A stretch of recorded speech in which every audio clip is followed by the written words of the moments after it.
We continue now at the top of Daf Yomi Gemara and Meseches Bava Kamma. This is Bava Kamma Daf 10b. On the previous summit, the Gemara is discussing the line in the Mishnah which says that if a person did only part of the creation of the Mammon Hamazik, but still he's responsible for all the damage that is done. And the Gemara said, what's an example of this? The Gemara said the example is, let's say one person digs a pit that's 9 tefachim deep, and then another person goes ahead and adds the 10th tefach, so it's the last person that will actually be responsible for the damage that occurs when something falls in the pit. The Gemara also pointed out that this might not follow Rebbe, because Rebbe said that in this case they actually share responsibility, but Rebbe does admit that in a situation where, let's say, a shore falls in the pit and dies, then it's only the person who dug the 10th tefach that's going to be responsible, because only a pit that's 10 tefachim deep can cause the death of an animal. The Gemara said you could even say that our Mishnah follows Rebbe, and it's talking specifically about a case where a shore dies in the pit. But in any case, the Gemara now is going through a series of questions. Can't we find other examples of situation where a person prepares part of the damage but is fully responsible? And the Gemara says, what about the following case? What about a situation where a person adds a bundle to the fire and then the fire does damage? That should be an example where that last person is going to be chayiv. And the Gemara clarifies. The Gemara says, well, what exactly is the case? In id develav iulo azla, if the situation is that without this person, without this last person, the damage would not have occurred, so then pshita, then of course, then it's obvious that that person is responsible. But ela develav iu azla, but then you're going to say that without him, so it would have went on its own and it would have done damage. So my kavid, then what's this last person even doing? It was going to cause damage anyway, so this is not a good example of such a scenario. And the Gemara continues, Maskefler of Papa. Rav Papa asks the following question, Vayiko hadatanya, what about the case in the following brisa? Let's say there are 5 people and they sit on one bench. Velo shivru, they don't break the bench. Uva echad v'yashav olav v'shivru, and then somebody else, a last person comes, he sits on it with them, and then he breaks it. Ha'achron chayiv, that last person is going to be chayiv. That can be a situation where he did part, so to speak, but he is fully responsible. V'yomer Rav Papa, and Rav Papa said on that brisa, could go in Papa bar Abba. An example of the case would be a guy like Papa bar Abba who was a heavy individual. Again, he would be chayiv. Maybe that can be another example of what our Mishnah is referring to. But the Gemara says again, hey chidami, well, what exactly is the case? If you're going to say the case is that without him, without this last person, the bench never would have broken, so pshita, then again, it's obvious, it's very obvious that that person would be chayiv. He's the one that's doing the damage. So rather, the case might be that without him, it also would have broken, but then ma'ikav, then what's he even doing? It would have broken anyway. He didn't add anything. But the Gemara then says, but 1 second. Still at the end of the day over here, in this particular question that Rav Papa is asking, it's actually a brisa. So we need to explain the brisa. Masnisa hechem mitritza. How are you going to explain the brisa? You just asked a question, and you said that either it's too obvious or he's not going to be responsible. But the brisa itself, then we have to explain. Either it's too obvious or he shouldn't be responsible. How do we explain the brisa? And the Gemara says, lo, no, tzricha, it's necessary. We could explain the brisa, and the explanations the Gemara is now going to give of the brisa are not really going to work for the language of the Mishnah, which says that if you prepared part of the damage, you're responsible for all of it, but it will work to explain the brisa. And so the Gemara now says the brisa is necessary. Devalav iu have a mitzvah betreishoy. The case could be as follows. Let's say without him it would have broken in 2 hours. V'hashte itvar b'chodasha. Now it actually broke within 1 hour. Da'amri lei, so they can say to him, ilavad, if not for the fact that you joined us and sat on this bench, have a yasvinon tvei porsavakaim, and we could have sat a little longer and it would have been fine. And so that's why this guy is fully responsible. But the Gemara says, V'lei malhu, but why can't he say to them, ilavatun b'didi, if not for you joining me, lo have a mitzvah, it wouldn't have broken. And so the Gemara answers instead, lo no tzricha, it's necessary. The case of the brisa is as follows, devahade desamech behu tavar, that as he's leaning on them, it actually breaks and it's impossible for them to get up, and that's why he's responsible. The Gemara says, well again, pshita, isn't that obvious? The Gemara says, no, ma'u detema, what might you have said? Kocho lav kagufo dami, that his strength is not the same as his body. This is a situation where it's being broken by his force. Maybe he's not responsible in the same way as when he does damage with his body. Kamash malon, that's what it's teaching us, this brisa, the kocho kagufo dami, that his force is the same as his body. The chalecha de gufo tavar, kocho nami tavar, that just like in situations where his body breaks, so too where his force breaks, they're treated in the same fashion. And the Gemara continues, V'sulaka, but are there no other cases again which could apply to the language of our Mishnah? Vayiko hadatanya, but isn't there the following brisa? Hiku asara b'nei adam be'eser makolas. Let's say 10 people hit a guy with 10 stabs. Bein bevasachas, bein bezachar, whether they're doing it at the same time or they're doing one after the other. V'meis, and he dies. Kulan paturin, so they're all going to be patur because they all contributed just a little. Nobody actually killed him. Rabbi Yehuda ben Beseira Omer, Rabbi Yehuda ben Beseira says,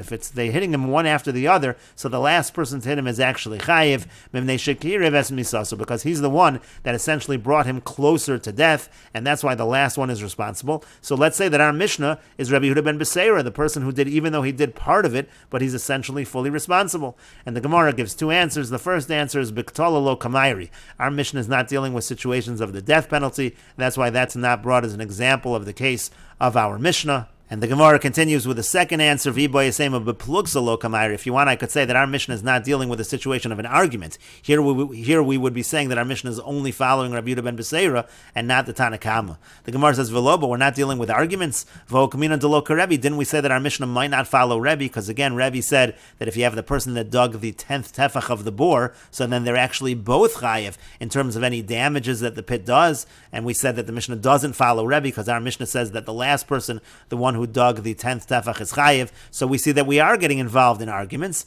And the Gemara says, well, that's not the same. To say that the Mishnah is not like Rebbe but follows the Rabbanan who are the majority, that we can say. But Rabbi Yehuda ben Beseira v'lo Rabbanan, to say that the Mishnah follows Rabbi Yehuda ben Beseira and not the Rabbanan, that it's following the minority opinion, lo mukminon, that we are not going to say. And Rashi explains Masnisa de Safsel, again, that brisa talking about the bench, Heichim. So, well, how are you explaining that brisa? Hoelu Musev Esachi, meaning to say, if you're already asking this question and saying that the case doesn't make sense, so we have to explain the brisa. Aval Moser Shoro Mara Bechavilos. Now, the other examples we said that could have been examples for our Mishnah, like a situation where you're giving over the ox, or meaning to say you have a situation where multiple people are watching over the ox, or you have the case of Marba Bechavilos, where you have a situation where that last person added a bundle to the fire. So Lomas Nisan, and those weren't brises, those were just suggestions that maybe the Mishnah is talking about that, and we said, no, those won't work. Elamisvara havim akshilu, those were just logical questions, therefore we don't have to say how do we explain the cases themselves.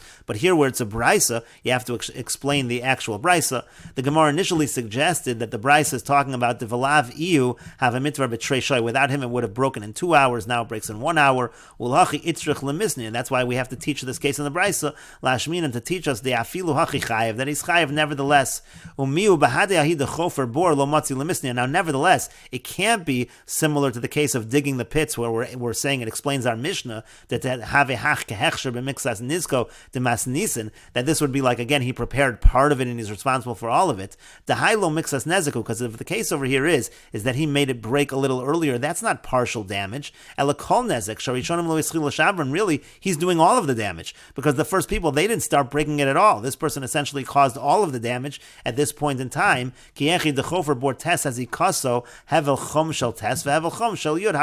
Whereas when it comes to the digging of a pit, so the person who dug the 9 tvachim and the person who dug the 10 tvachim, they're all participating in the damage. The person who dug in the 9 tvachim, he caused there to be a certain conditions in the pit, certain conditions of hevel, of bad warm air in the pit that caused damage, and the 10th tefach also was contributing. But over here, where a person is causing the bench to break much earlier than when it broken, he's really the one causing all of the damage. He's prepared all of that damage that would not have broken at this point in time at all. But then the Gemara said, why can't he say to them, he should say to them, without you, it wouldn't have broken in this 1 hour. You should have stood up. You should have realized. From the fact that you didn't stand up, you're no different than me. By a case where a person digs a 10th tefach, you can't ask that kind of a question and say, you should be responsible like me, you should have gotten up. To my havalei lekama lemevad, because that first person, they couldn't have done anything. There's nothing to do to reverse the situation. Here, where it's possible for them to stand up, why aren't they also responsible for the damage that takes place? And the Gemara instead said, Lo tzricha devahadi de samach alai. The case over here is, he actually leaned upon on them and caused it to break. They couldn't get up. Liolam devalavi lo have a mitzvah klal. Really, again, the case is that without him it wouldn't have broken. With the Kuhamra Pshita, and you asked, it's obvious. Lo tzricha de lo yashav olav. The case over here is needed. Why? Because he didn't sit on it. Elo amar al raglo v'nismach aleim. Really, he was standing and he was leaning on them. And the chiddush is according to this explanation of the brisa, v'yasa lashmin de kocho kagufo dami. It's coming to teach us again that his force is the same as his body.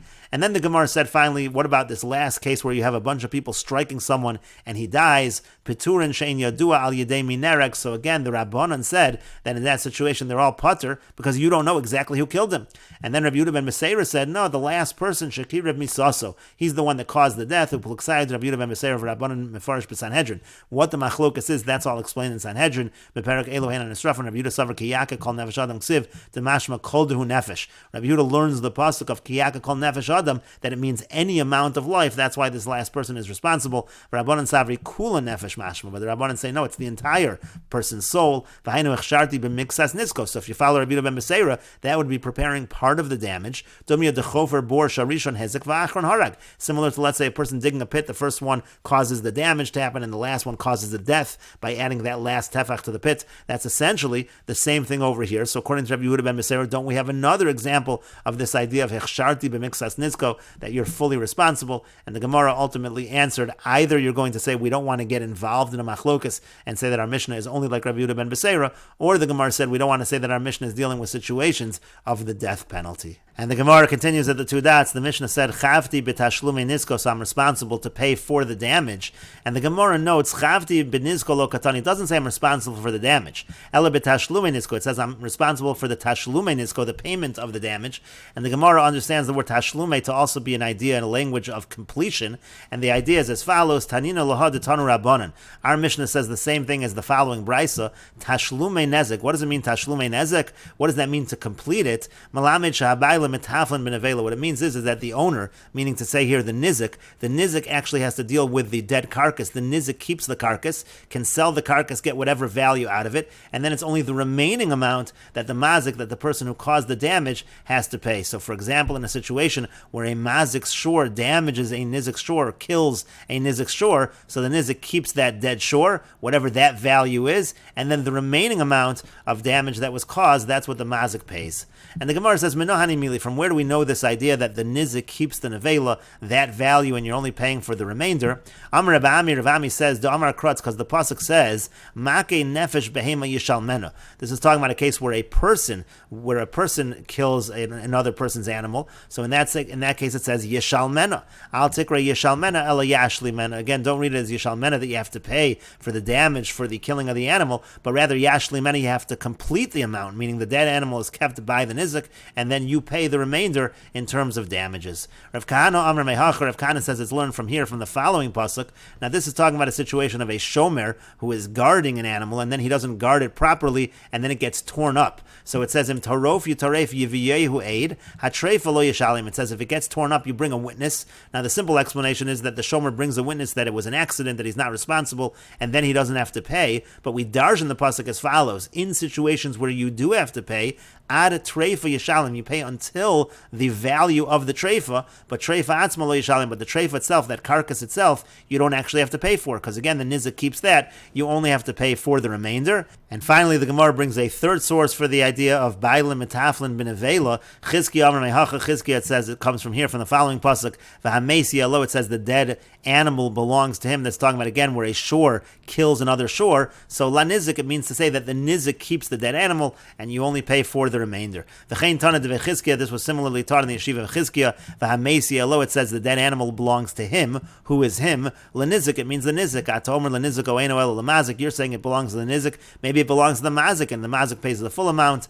Amrid lo kachaya, we say no, that's not the case. My lo kachaya, what does it mean that's not the case? What do we mean to say that it's the nizik? Amar Abaya says, Isalkadaitach nevela de mazik, because if you think that the nevela goes to the mazik, so have a lichtov rachmana shor tachas ashor. It could have just said you pay for a shore in lieu of the killed shore. Velishtok, and don't say anything further. Then it's obvious the mazik keeps the dead animal if he's paying for the whole thing. V'hamesi elo lamali. Why does it have to say v'hamesi elo? Shmami nola nizik. So you see from the language of the pasuk that we're talking about the fact that again the dead animal is kept by the nizik and the mazik just pays the remainder. And so we now have three different psukim that are brought for this idea that the bailim are metaflim b'nevela, and that means not only that the nizik keeps the dead animal, but it also means he deals with any losses associated with a dead animal. Let's say he doesn't sell the dead animal right away and it depreciates in value, then the nizik is the one that's going to take that loss. And again, we brought three psukim to that effect. One was talking about where a person kills another person's animal. The second pasuk is talking about where the animal is not watched properly and it goes and gets torn up. Another animal tears up the animal. And finally, the last case was a situation where a person's shore kills another person's shore. And the Gemara says with Tzricha, we need all of these cases. By all of these cases, we need to say that the person who got damaged is the one that is responsible to take care of the dead animal. Because of Rachmana Make Behema Yishalmena, because if the pasuk only said Make Behema Yishalmena Mishum Delo Shchicha, that's a situation that's not common. It's not common for a person directly to kill another person's animal, and therefore maybe in that situation we say, since it's an uncommon situation, we don't make the person who killed have to actually take care of the dead animal. Aval treifa de shchicha emalo, but maybe I would say by a treifa, which is a more common kind of damage, I would say that's not the case. In that situation, maybe it's the person who was the mazik, or in that case the shomer, that actually has to take the dead animal. He has to pay the full amount. Tzricha, so therefore it's necessary to say that case. V'yashmin on treifa mishum dememela. If I only had the case of treifa, that's because it wasn't actively, he didn't actively damage it. He just didn't watch it properly, and then it went out and it got damaged memela. So maybe over there we say, in such a situation where it's only memela, so then the nizik is the one that has to take on the responsibility for the dead animal. Aval make behema, but again, when a person actively diviyadayim, he actively killed another person's animal, emalo, I might say that's not the case. Maybe the person who actually actively did the killing, he's responsible to take the dead animal. V'yashmin and hani tartin, if I only taught us these two cases, hamisham delo shchicha v'hamisham dememela. In this case, it's not common. In that case, it's memela. Aval v'hamesi alo, but in a situation of v'hamesi alo, where one shore kills another shore, the shchicha, that's common, uviyadayim, and it's an active killing, emalo, I would say again, maybe in that case we wouldn't say that the nizik is the one responsible for the dead animal, but maybe the mazik takes the dead animal and he has to pay the entire damage. V'yashmin and hamesi alo, and if we only had the case of hamesi alo, mishum dememona kamazik, because there he's not doing the damage directly, it's his property, his shore is doing the damage. Aval hacha, but over here, the vegufa mazik, where he's actually damaging with his own body. Again, you have the case where the person himself kills the other person's animal. Emalo, so I would say not. So tzricha again, that's why it's necessary to have all of these cases.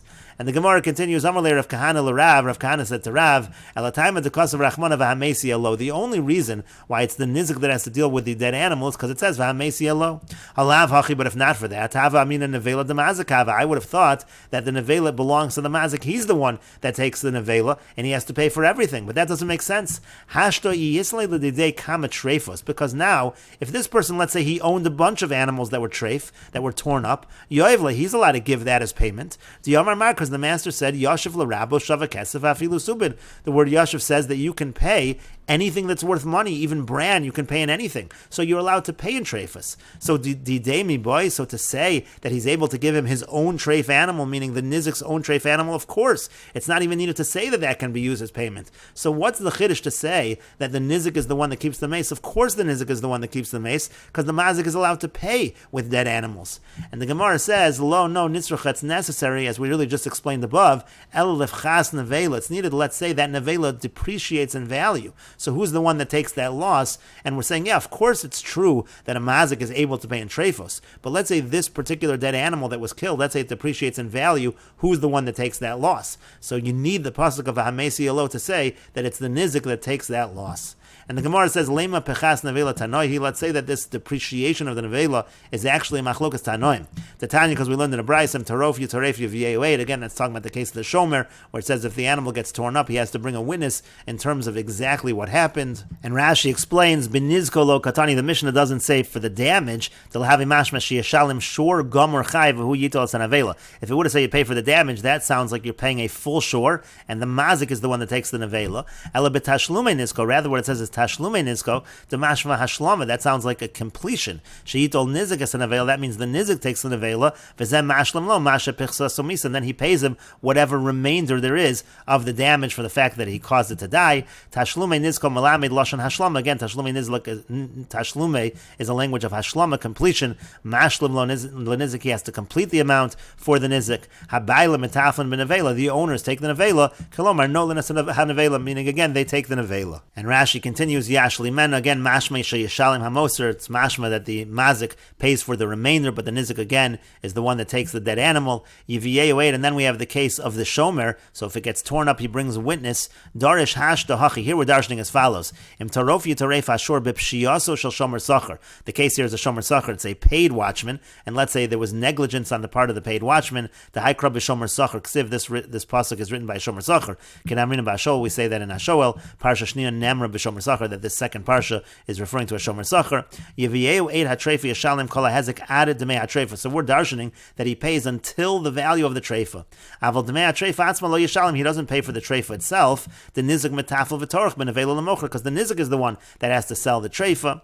Isal Gadaitach Nevela the Mazik. So then the Gemara said, if you think that the Nevela belongs to the Mazik, V'Hai V'Amesi Elo L'Mazik Kamer, and when it says V'Amesi Elo, it means the Mazik keeps the mace. So then you don't have to say anything. V'Lishto Kramine Delo Itzrich Lacha. You don't even need the pasuk to say that. Just say you pay an entire shore. The Pshita Lan the Cave and the Shalim Shore Tachas HaShore. If you're paying a shore for the shore, Nevela Shaloi, of course he's going to keep the Nevela. L'Nizik, so rather it goes to the Nizik. Sheyitlenu B'Damim V'Olav Yashlam Mazik. Again, he takes the Nizik takes the dead animal for its value, and the Mazik pays the remainder. Maki Behema Lo Shchicha, for an animal, for a man rather to kill an animal, that's not common. Sheyadam Mazik Behema Shel Chaver, that a person should directly with his hands damage his friend's animal, that's not common. Lafikach, maybe therefore in that case, Lo Hichmer Olav Akasav L'Troach B'Mechiras HaNevela. The pasuk didn't bother him that he has to be the one to sell the Nevela, rather it's the Nizik that has to take care of it. Treifa de Memela by a watchman, so it really gets torn up. Memela Shaza'ev Tarfa, there's a wolf that tore up the animal.